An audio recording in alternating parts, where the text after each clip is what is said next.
Hello. How are things with you? Good. Camilo, I don't think we've met before, but I built eco-friendly homes here in Canada in the Metro Vancouver area. So that means my company, we usually buy older homes that might not be saved otherwise, and we renovate and we resell them. We also started building brand new as well. We try to keep bills low for people by using eco-friendly appliances, materials during the home construction. And yeah, it's going well. The market is heating up again. There's a lot of immigration here. There's good population growth. So it's always a good business for real estate in Canada. One of the reasons why I'm so excited for this, not only because it's the first sustainability friends chat of the new year, but because I'm so excited for you two to meet because I think you have very similar interests. For sure. I think that first and foremost, Vancouver, British Columbia, awesome. I've always been fond of that part of the world. Did you grow up there, or did you just happen to be there due to work? Or? No, that's right. I moved here when I was 5 years old. I was originally born in Punjab, Yeah, India. But yeah, I've grown up here. What about yourself? Where are you at? yeah. So right now I'm in New York. Grateful to be in New York, especially as a designer. But it's as everybody knows, it's like a difficult place to sustain yourself in. It's one of those places where there's a lot of opportunities, which is why we come here. But you have to really be smart with those opportunities when they come in and know how to surf those waves, if you will. But yeah, I grew up in I would say all of the East Coast of the US. So I was born in South America, Colombia, Bogota specifically. So my parents moved us to Southwest Florida um, when I was 6 years old. And then when I was around 14 years old, we moved to suburban Georgia, suburban Atlanta. And then from there, due to just the nature of being somebody who's very curious about you know, I don't know, getting to know other people and near areas and not being totally stuck to the South. I made friends all over the East Coast. And then of course, making my way up to RISD, going to RISD and, that being, in Rhode Island, properly in New England out of the South. And so, yeah, that's kind of my story. I lived in Austin, Texas for a little bit after graduating, which was cool. And so, yeah, that's kind of where I'm at. I'm industrial designer. That's what I do. Yeah. Very cool stuff, man. Very inspiring as well. Yeah, yeah, it's kind of a lot of moving around. So yeah, don't be afraid of doing that. Don't be afraid of going for something and fully committing to it, like that type of thing. I'm very grateful that industrial design is so I don't know, it's a very loose practice. It's almost like you can work on close to engineering projects and you don't need a license. I mean, if it comes to the point where you need a license for something, you would consult a licensed engineer, but you can get so close.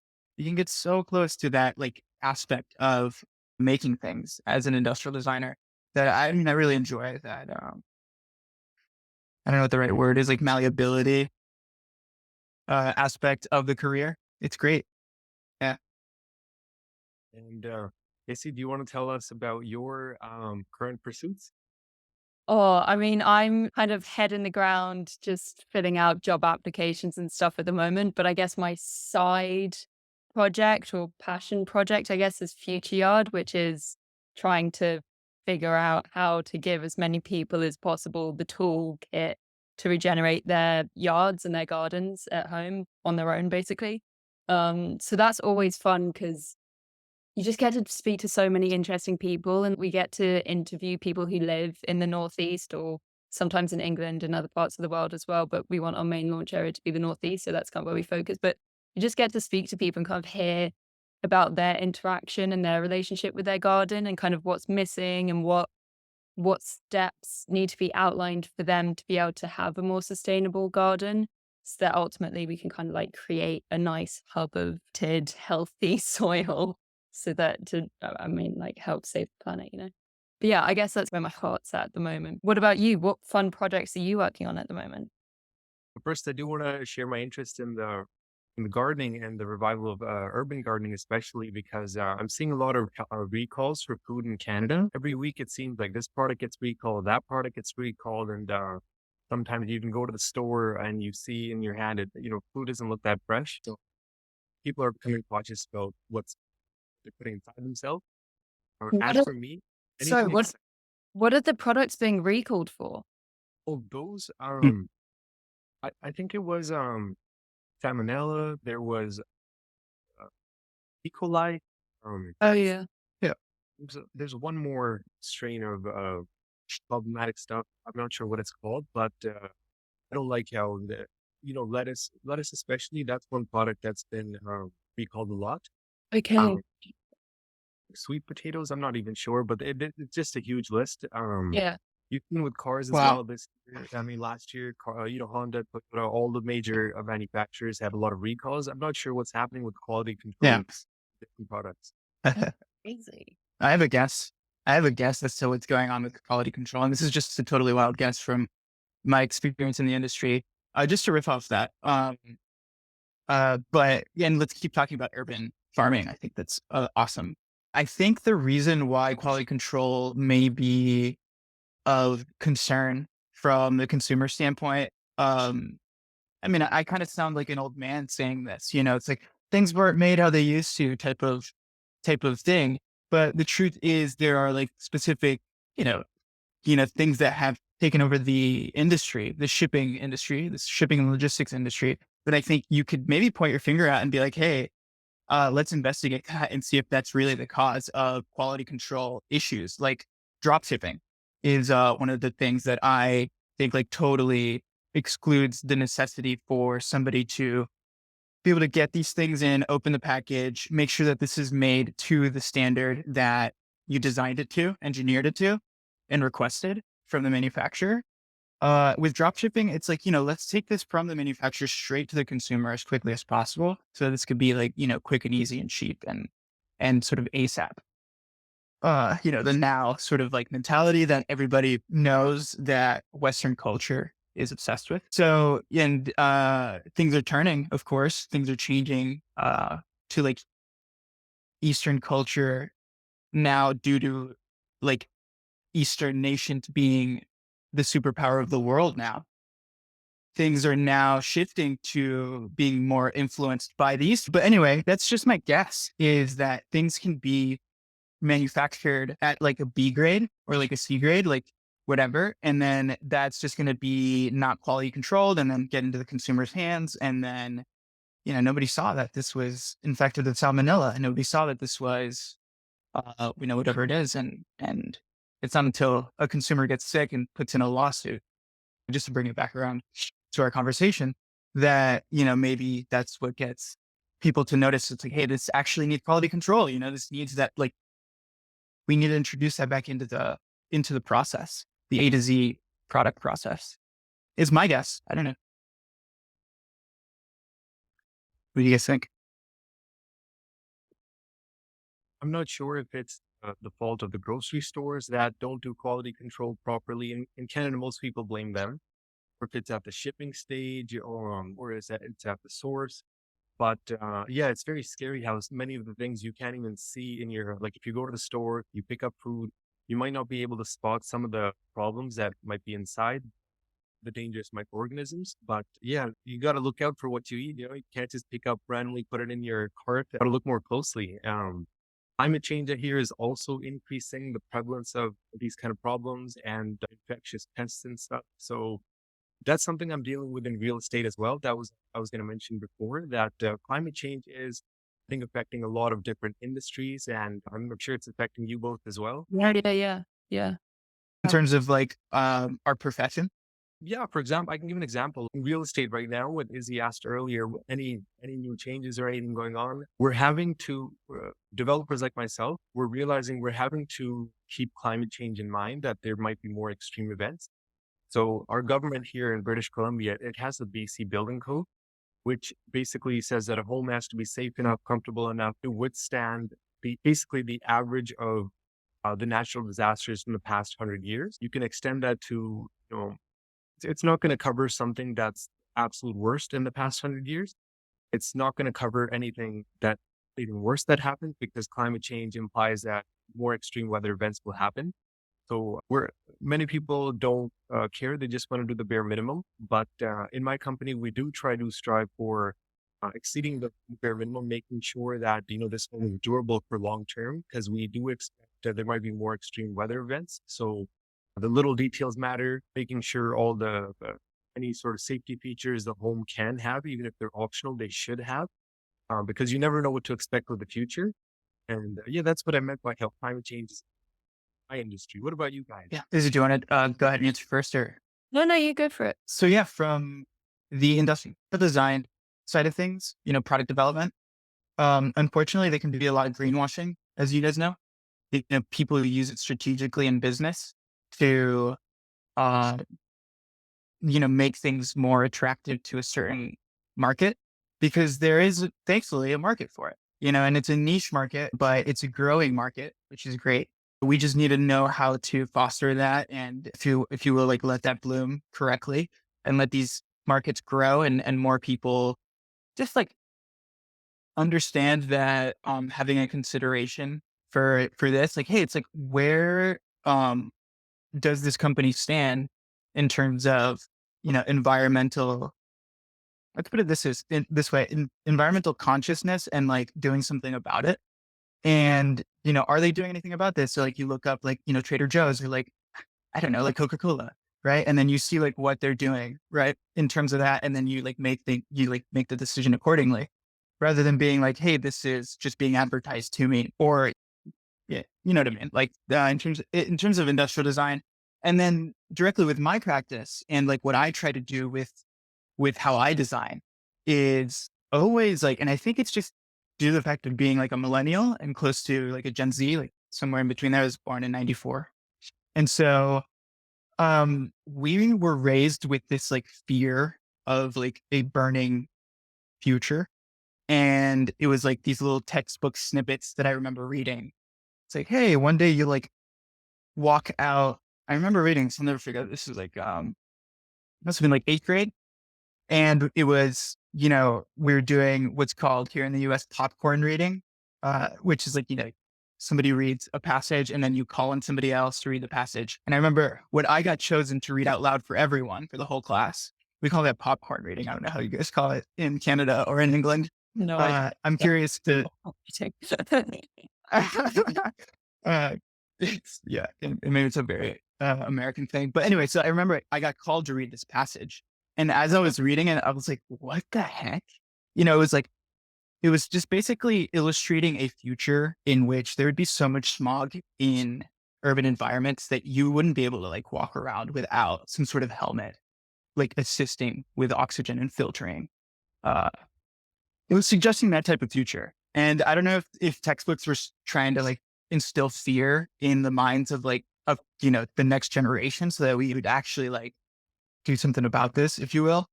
But I mean, it worked. I fucking know how to put it. I don't want to say that I don't want to say that I am like a product of like 90s and early 2000s, like equivalent of Dare, but for like sustainability. But in a way, like anything I do has that consideration. I mean, just to put it back into like actually intentionally what I do with my practice, everything sort of comes out to be in consideration of like how the manufacturing process, it just needs to obviously understand what it's doing, whether it's from emissions, right, of actual like manufacturing plants, if you will, or like the product, not considering its second life and like where this is going to go after somebody says it's done, it's used.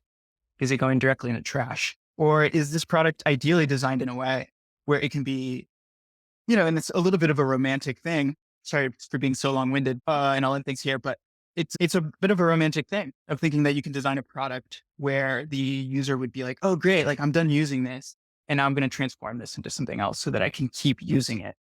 It's a hard shell. That's where it comes into my practice. It's like those type of like design elements that you have to really consider and be good at to like psychologically get a user to understand like this is what we should be doing. I'd love to talk about that actually, because I know, Camilo, you're interested in kind of building and designing energy efficiency and sustainable home improvements. And I know, Jashan, you have a lot of Yes. recommendations for like $100 purchases that can save you like thousands of dollars just through efficiency and stuff.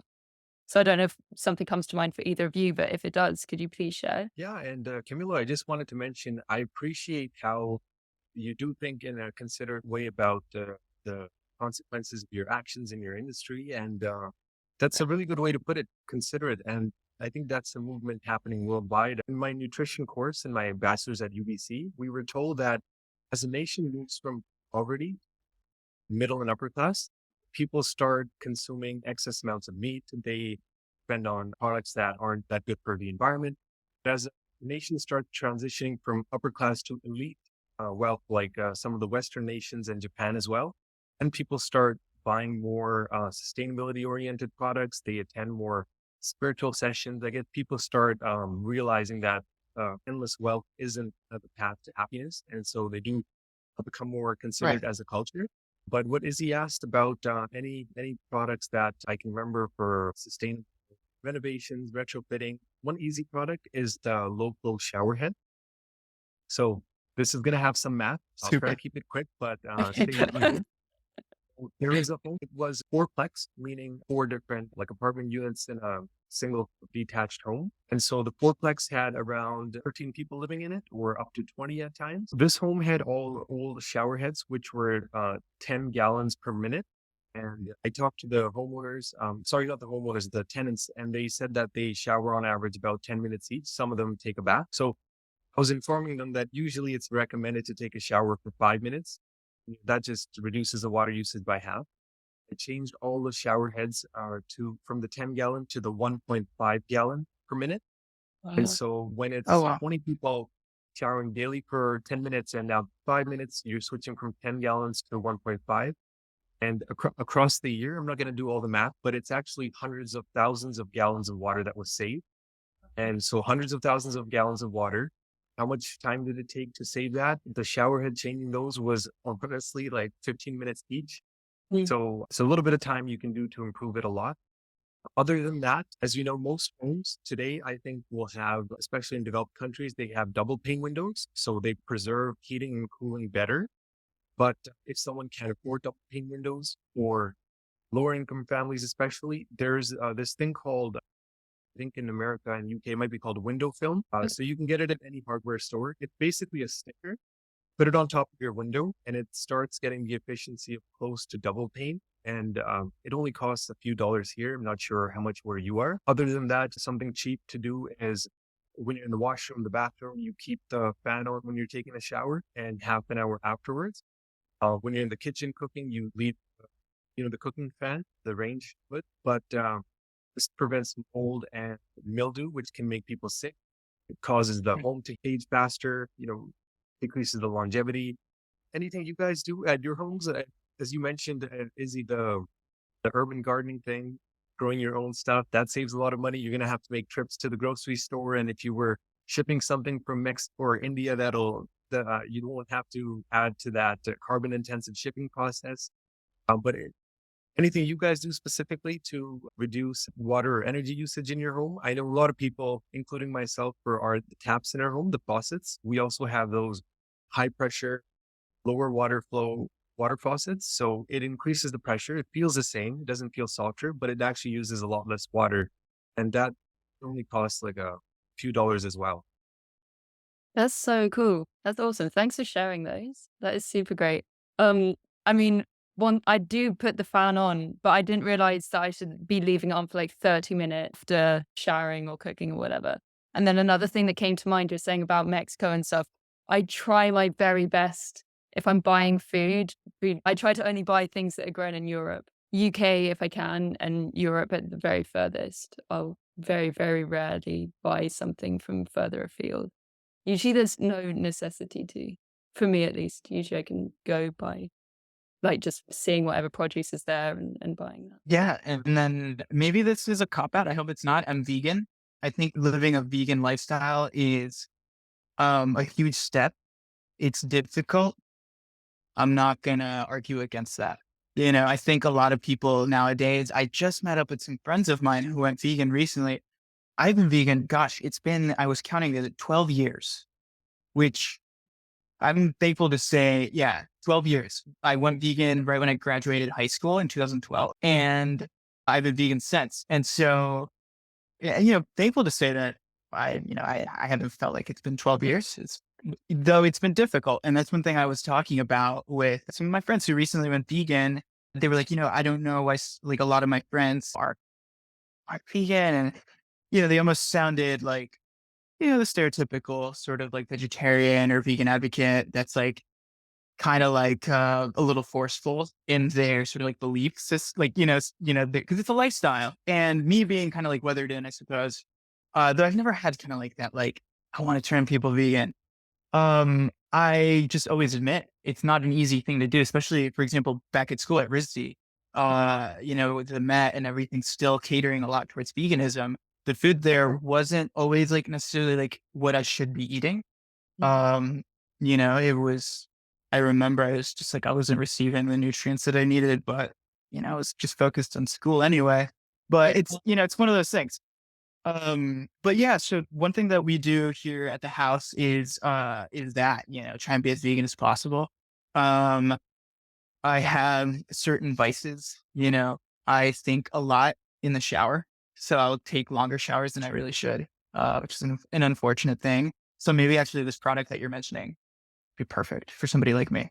It's somebody who has these like weird like vices where like, I'm figuring something out. That's kind of what I need. And so like, how can you counteract that in the best way possible, apart from like, living a vegan lifestyle? I love these types of products, and maybe we can, if I may, I don't know if you guys wanted to talk about like retrofitting, sort of like net zero home, sort of like ideas. And I have like it's a bit of a buzzword, but I kind of wanted to see what you guys thought about it. And maybe we can talk about that too. Yeah, go for it. Sounds great. The word is agrivoltaics. I don't know if you guys have heard this buzzword going around. I've been obsessed with sort of like researching it, and at the end of the day, designing and like a very small agrivoltaics, like net zero, like rigging, if you will, component or unit. So I kind of wanted to introduce that idea to you guys and see what you guys thought, especially you, Jashan, like working in that space, real estate and like homes that are, sort of like doing that. Yeah, first of all, hats off Yeah. to you for being vegan. That's awesome. I don't really judge people what they eat, but I believe it should be ethical. Even if someone eats meat, they should be looking for ethical sources. Don't just put it in your mouth if it's from some random farm that uses torturous methods and stuff like that. I'm a vegetarian. Most of my ancestors for the past 4,000 years are, and some studies are showing that if you've been vegetarian or vegan for a long time across generations, you actually can't digest meat like other people anymore. It makes you more tired. Right. Other side effects, weaker health. I grow a garden over here as well. I can eat from there at least a couple days a week. So the gardening is very important. Something I left out about retrofitting, draft seal. I think you might call it weather stripping. So it's basically a thick piece of tape, sort of. It can be made of styrofoam, rubber, other materials. But when you open your door, even with a closed door, sometimes if you put your hand at the slit, you can feel some exchange of wind. And so when you open your door or your window, you can put this weather stripping tape around the window or the door. And when you close it, it seals better and there's less draft. Other than that, energy appliances, and this is a big one, Camilo. I hope you guys remember this one, that most utility companies in the world, whether it's gas heating, whether it's electricity, any sort of utility company, if you go to their website or if you see their brochure, it probably has rebates in it. And these rebates, I know in Canada, can be up like to $4,000. If you're retrofitting a whole house, they might even give you up to $50,000. So look at it. They change. That's right. There's different coupons, different sales going on, different rebates, but that's a very easy way to save money and get those energy efficient appliances that are safer, durable, and save you bills as well. Some countries, not all areas, allow rainwater harvesting. So you have to check with your laws if you can put a rainwater harvesting system on your roof. You can also add a recharge system beside your house and you can send it to the groundwater as well. There's natural ways to do that also in places with water shortage. The solar panels, places like Vancouver, we don't get a lot of sun. So people get the variety that are for low light as well. They're very efficient. I know France has these rain energy harvesting panels as well. It's like a solar panel. When the rain hits it, it extracts mechanical energy out of the rain. So that's great if you don't have a lot of sun. Awesome.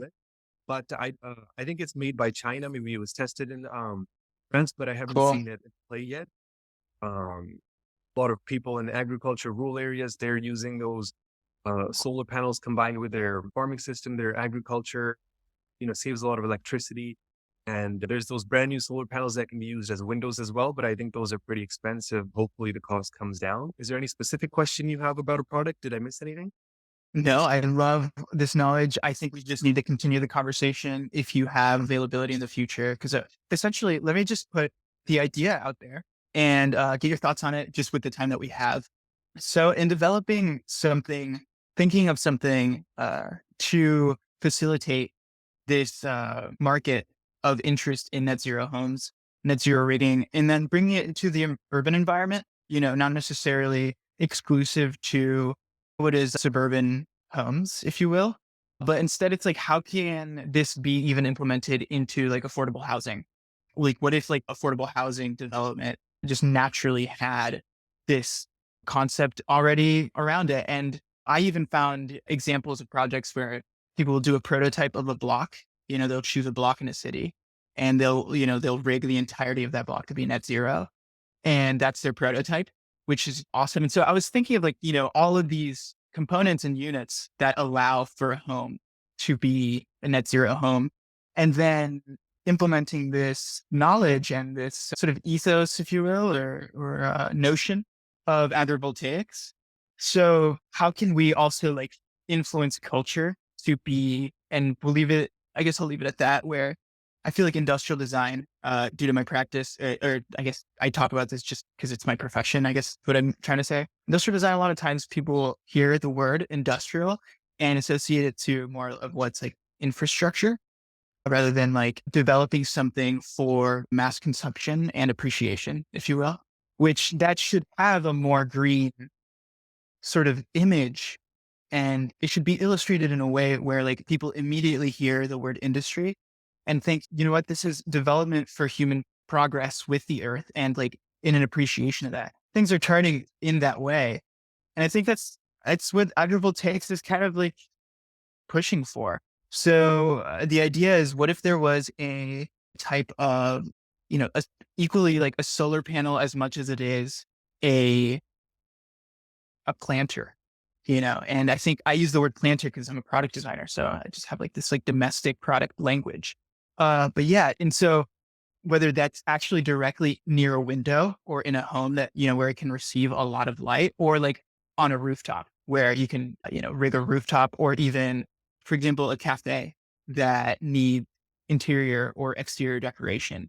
And, it could be multiple things. It could be, I have this prototype for a solar powered lamp. It's a floor lamp, but imagine the base being a planter, and that just little idea of the base of a planter that is solar powered, or the base of a lamp that is solar powered being a planter, and then taking that into like whatever corner of a building where, you can sort of influence the culture to be more sort of directed in that way. It's a whole project. It's not just the product. It's like the marketing that comes along with it, et cetera. But Okay. I think we only have 2.5 minutes left, so I'll try to yeah, try to quickly follow up on what you said. And one thing is multiple use of stuff.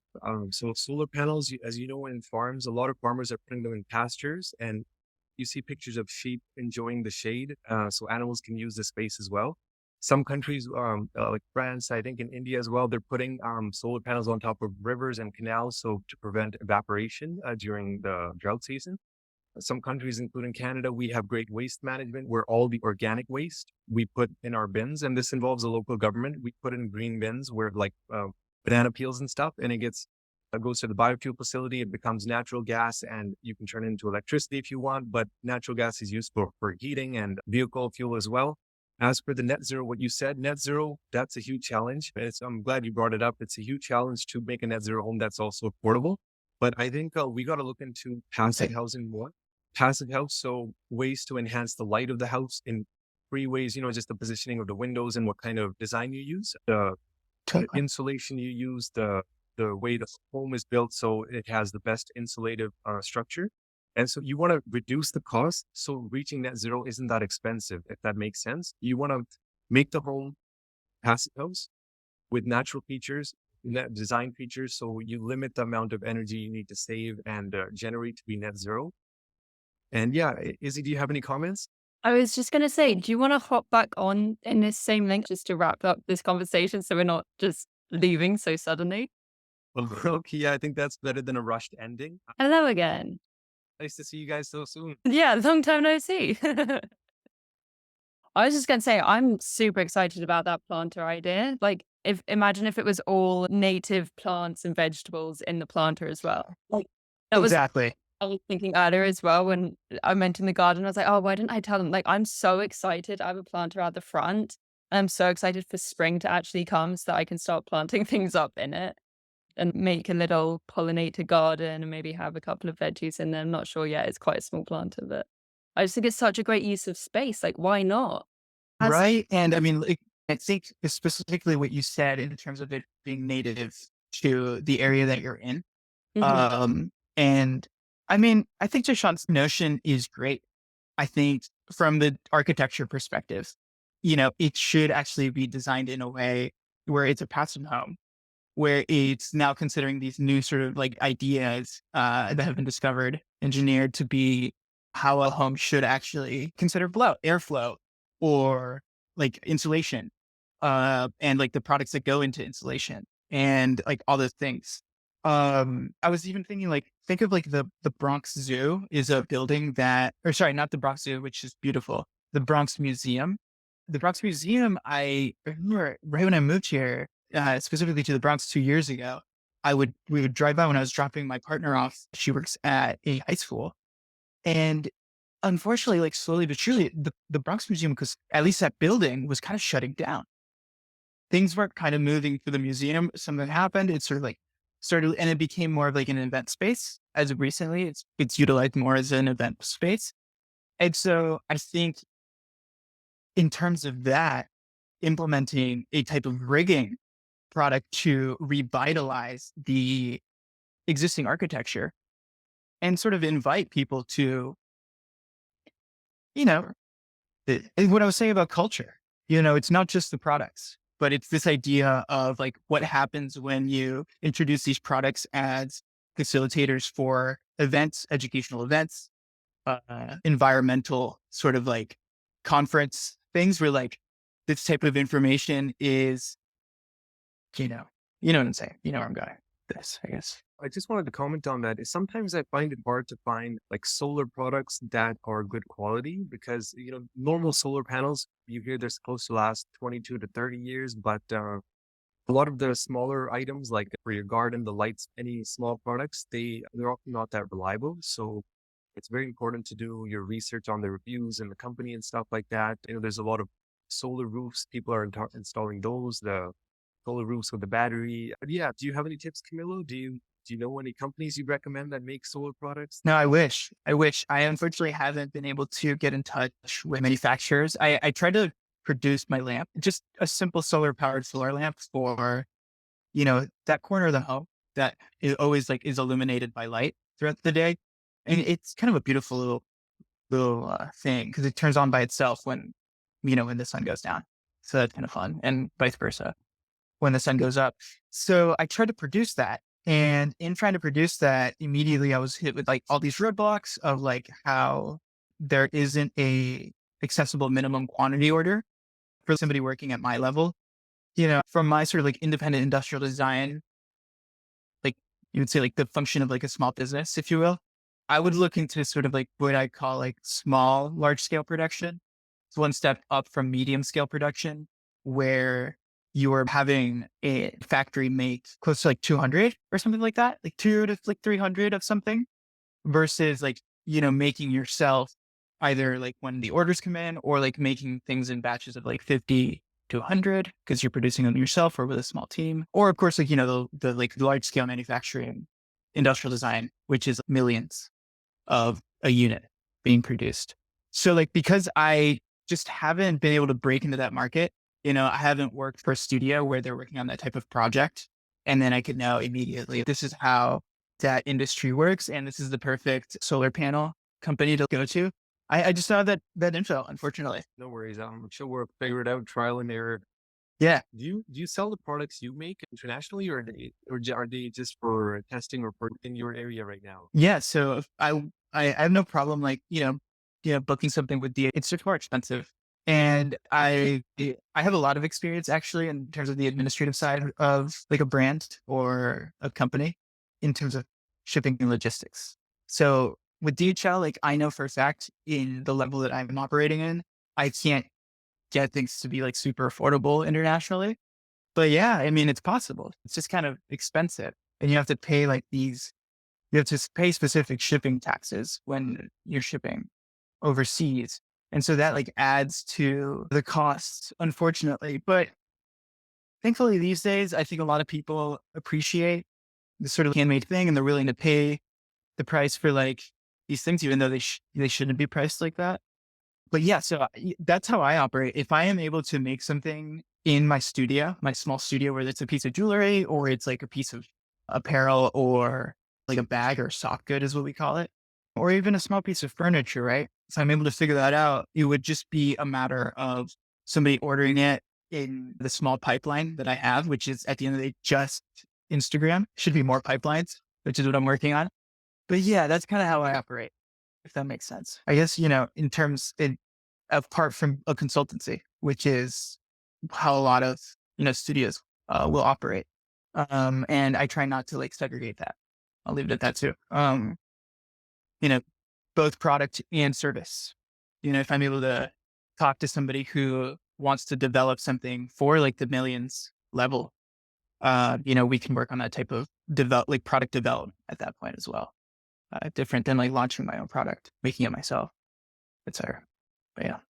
Okay, okay. Well, if you do launch your own product, let us know. We'd love to support, and we'll let you know if we have any projects in mind as well. And it's Yeah. just been really inspiring to talk to you both, reconnect with you both again. I follows you on Instagram as well, and just see all the cool stuff she's up to with her advocacy, with her artistic expression of have the importance of the environment, and now with the gardening project and the rejuvenation. So I really appreciate you guys' time. Thank you. Yeah, you too. Sorry, I didn't mean to cut you off there, but yeah, I really appreciate your time too. Thank you so much for sharing your knowledge with us today. I feel like I have a million questions. I'm quite happy that I have to go and like edit this video because I can kind of process what we spoke about. But yeah, it was absolutely great chatting to you both. And if you ever do want to do a second installment, let me know. I'll also share both of yours contact details with the others so that you guys can talk as well. But yeah, this is so great. Thank you so much. Thank you so Yeah, much. thank you. Really appreciate it, guys. Let's do it again for sure. Yeah, that would be Have a great. great day. All right. Have a wonderful day.